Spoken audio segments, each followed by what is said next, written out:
My name is Jason Cooper with Cooper Timber Harvesting, and we're on our green waste site in Sarasota, Florida.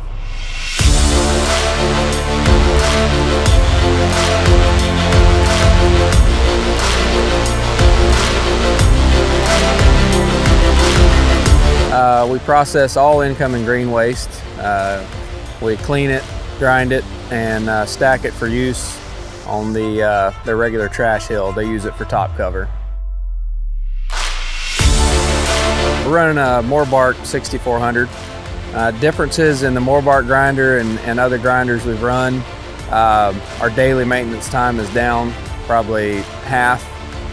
Just starting in the morning from checking your teeth and your cutting surfaces, it takes half the time. And greasing, it's all a lot easier to grease. Maintain. The end of the day, we like to clean the machines off. This machine, you can clean it off in 10 minutes, and be ready to go. So it's really easy for your daily maintenance to be done in half the time, and not a lot of time wasted working on it. We do a lot of checking around, but all the time about learning about different equipment, and been around a lot of Morbarks in our line of work through the years. And but we started out with a competitor, and it did its thing.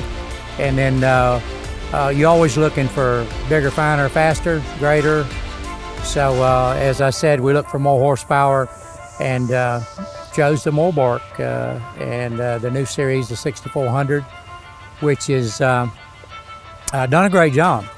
And production, of course, above the other grinder that we have. It's a bigger grinder, it's more horsepower, and it produces a lot more material, on an hourly base. Changing the screens in the 6400 has been made a lot easier with being able to open up the whole door, and they gave you more room between the hood and the motor, so you can open that up and literally just reach in there and pull the screens out. We've done a screen changed all 4 screens in 15 minutes. When before on some other grinders, you'd be in there for 3 to 4 hours, if you had an issue, trying to get a screen changed out. So the access to the parts that you're gonna need to do regular maintenance on is really good in this machine. It makes it a whole lot easier. The increase in production with the 6400, we went from running a grinder running 4 or 5 days a week to the 2 to 3 days a week now. So less fuel burned, less operator time, and less machine time.